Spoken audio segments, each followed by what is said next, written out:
Muito boa noite, bem-vindos ao Momento Antagonista com Cláudio Dantas, 12 de novembro, terça-feira. Jair Bolsonaro formalizou seu desembarque do PSL. Finalmente, aí, depois de vários meses nessa briga interna, nesse racha que aconteceu dentro do partido, o presidente desistiu da legenda e resolveu criar uma nova. Vai se chamar Aliança pelo Brasil. O nome já foi anunciado, já tem logo, já tem perfis nas redes sociais, mas ainda não existe formalmente. É preciso recolher aí pelo menos 500 mil assinaturas da entrada no processo no TSE para então obter, o registro desta legenda. Legenda de perfil conservador, como eu disse, em linha daquilo, que vem defendendo o núcleo do governo, tendo aí até o próprio Eduardo Bolsonaro, como uma liderança desse movimento conservador que é coordenado pelo Steve Bannon. Nós temos acompanhado aí vários encontros nessa linha, quer dizer, há todo um esforço por parte desse núcleo de se ter uma legenda 100%, puro sangue, conservadora. E aí vamos ver como eles vão conseguir colocar então esse partido de pé. Como eu antecipei ontem, uma das estratégias é usar um aplicativo, e obviamente que não parece ser tarefa difícil reunir essas assinaturas, considerando aí os seguidores, basta obviamente convencer esses seguidores a formalizar a sua entrada, a se filiar numa legenda, para então fortalecer esse movimento. Bom, a saída do Jair Bolsonaro e desses deputados e senadores, por enquanto só tem o Flávio Bolsonaro. Eles acreditam que vão conseguir retirar do PSL pelo menos 30 parlamentares e acreditam também conseguir atrair parlamentares de outros partidos. E andou-se falando aí de uma cifra de 100, pelo menos 100 políticos com mandato.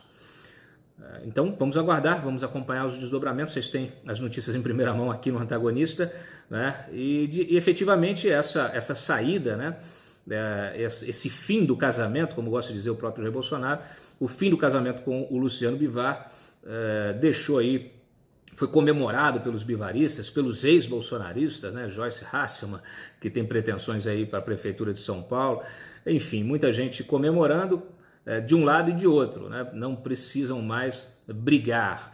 Obviamente que ainda haverá disputa judicial pelo mandato, para conservar o mandato, e a cota do fundo eleitoral, que obviamente é de interesse de todos para você colocar, formalizar aí essa bancada, ter recursos para investir em diretórios e ter condições de estruturar o partido nos estados, especialmente aí nas cidades, nas principais capitais, para ter chance de eleger candidatos em cidades importantes, como é o objetivo aí, não só do próprio Bolsonaro, como de todos que compõem esse núcleo mais conservador aí do governo, que obviamente estarão todos integrados a essa nova legenda.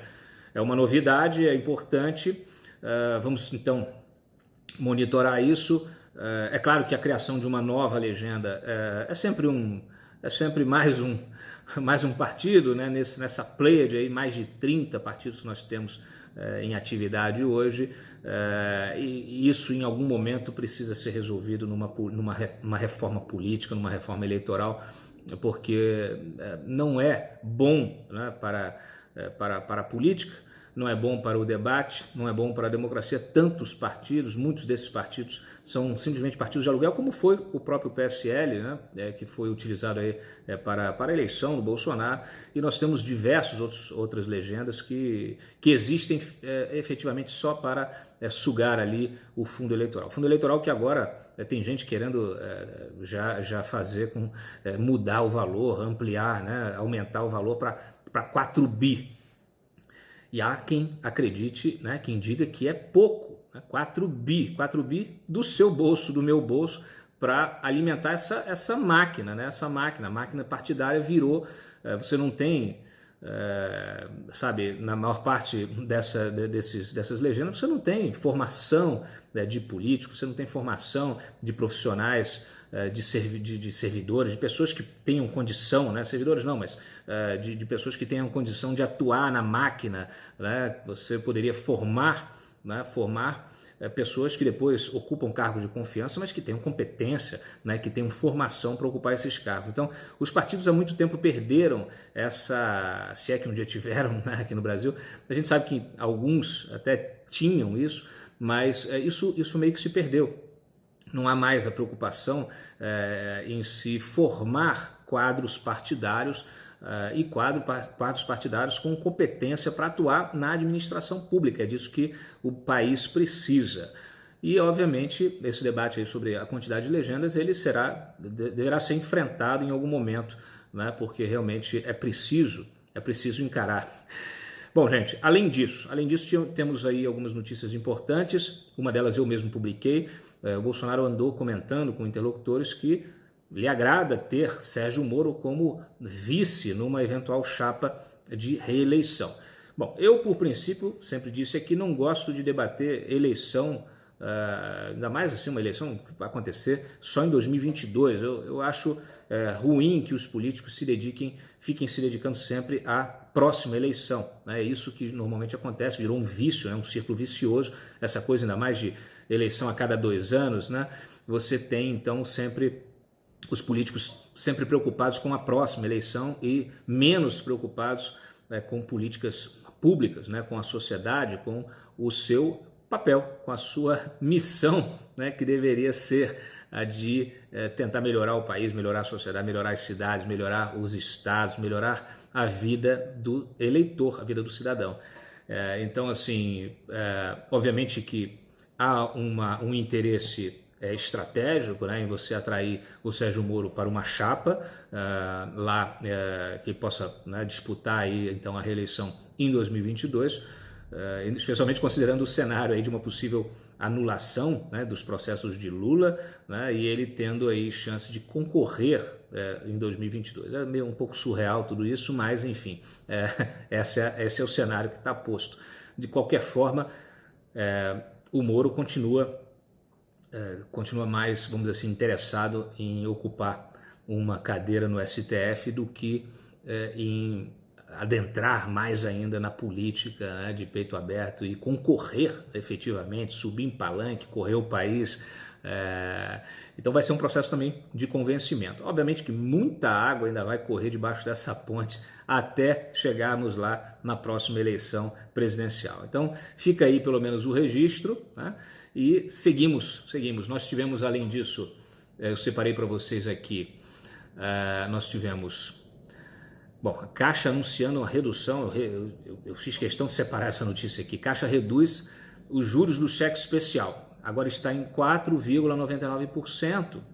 Parabéns ao Pedro Guimarães, presidente da Caixa, que tem realmente feito um grande trabalho. Eu critiquei a indicação do Pedro lá atrás, Pedro que é genro do Léo Pinheiro, então assim, fiz muitas críticas, depois tive a oportunidade de entrevistá-lo, inclusive lá na transição, publiquei aqui no site, e ele efetivamente está fazendo um grande trabalho aí na Caixa, então já reduziu, para vocês terem uma ideia, em 63%, né, os juros do cheque especial, então agora está em 4,99%. Isso é importante para gerar um clima de concorrência para forçar os demais bancos privados a também reduzirem, já que nós temos aí uma taxa Selic, a mínima na história. E segundo o próprio Pedro Guimarães, todas as reduções foram baseadas em avaliações matemáticas. Então não é uma decisão, segundo ele, uma decisão política, como quis a Dilma Rousseff no seu mandato. Bom, a Justiça acolheu denúncia envolvendo fraudes, né, em fundos de pensão, que sempre, né? Quantas fraudes? Nesse caso aqui, a fraude ela está relacionada a aportes que foram feitos pelos fundos Petros e Funcef na Eldorado Celulose, empresa de papel, empresa de celulose do Joesley Batista, Joesley e do seu ex-sócio Mário Celso Lopes. Eu sempre falei do Mário aqui, muito antes até de existir delação do Joesley Batista, e finalmente a Justiça, o Ministério Público, a Polícia Federal chegaram no Mário Celso Lopes. Tenho histórias que eu já ouvi de Mário Celso Lopes que realmente dariam um livro. Espero que talvez ele um dia conte, né? Quem sabe ele não resolve fazer também um acordo de colaboração premiada. O fato é que ele virou réu junto com outras pessoas. No total aqui 14 pessoas se tornaram réus por gestão fraudulenta, corrupção e lavagem de dinheiro, dentre eles vários gestores desses fundos de pensão, tá? Inclusive alguns deles aqui que eu também denunciava lá atrás, né? Carlos Casera, enfim, vários outros aqui, Humberto Pires Graut, Wagner Pinheiro, todos, vários que vocês conhecem. Nós deixamos aqui a lista para que vocês possam conferir. O MPF pede que eles sejam condenados à prisão e ao pagamento de 5,3 bilhões. Tá? Força Tarefa da Greenfield apurou aí quase 30 milhões pagos em propinas a esses gestores. Então, investigação fruto aí da delação do Joesley Batista, que está sendo rediscutida, né? Pode ser rescindida. Bom, o que mais eu separei para vocês aqui? Nós tivemos aí mais cedo a promulgação da reforma da Previdência. O Davi Alcolumbre acho que subiu um pouquinho a cabeça, né? Começou a falar uma porção de coisa, e uma dessas coisas, ele foi questionado sobre a questão da PEC da segunda instância, e ele disse que se for para discutir PEC da segunda instância, então que seja no âmbito de uma constituinte. Vejam só, Davi Alcolumbre, que deve estar fazendo aí supletivo com Renan Calheiros em algum momento, não sei se nas madrugadas de Brasília, mas ele falou em constituinte. Deve ler primeiro a Constituição, viu, Davi? A Constituição brasileira, ela não prevê Assembleia Constituinte. Então você teria primeiro que aprovar uma PEC da Constituinte, para depois então promovê-la, né? Então, se é para aprovar a PEC, aprova a PEC da segunda instância, né? E para de colocar o bode na sala. Na verdade, o Davi, obviamente, com todo esse discurso, ele está querendo desviar o foco para duas coisas. Para a própria discussão, né, da PEC da segunda instância, e também para a pressão das ruas, aí, das redes sociais, pela abertura de um processo de impeachment do ministro Gilmar Mendes. Sim, hoje foi, inclusive, um dos dois assuntos, ficou em primeiro e segundo lugar entre os assuntos mais comentados aí nas interações no Twitter. Então o pessoal está muito mobilizado para pedir o impeachment de Gilmar Mendes, mas depende da caneta do Davi Alcolumbre, e ele já disse inúmeras vezes que não vai fazê-lo. Então está tentando, obviamente, desviar o foco, né? Criar aí um factoide. Evo Morales fugiu, né? Fugiu para não ser preso, ou até pior, foi para o México. Está lá agora como um hóspede, né? Lá no México, ele e o seu vice, Álvaro Garcia Linera.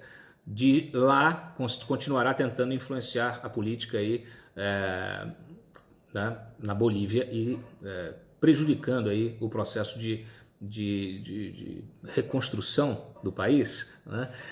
Nós temos aí, inclusive hoje, aí acabou ainda há pouco, no início da noite, nós tivemos aí uma senadora se autodeclarando presidente. Essa é uma discussão que ainda vai ser longa, a gente está acompanhando os desdobramentos e vamos trazer para vocês aqui. Mas o fato consumado é que o Evo Morales fugiu. É muito engraçado, o pessoal recorreu aí a um post, um tweet antigo do Evo Morales nas redes sociais, lá no Twitter, que ele falava justamente que fugir era admitir a culpa. Então, tá aí, Evo Morales, então, é um fugitivo da justiça boliviana. Está lá fugido e escondido no México agora. Bom, o que mais posso falar para vocês aqui? É isso. Eu agradeço mais uma vez a audiência. Nos vemos amanhã em mais um Momento Antagonista. Não deixem de curtir e compartilhar o vídeo.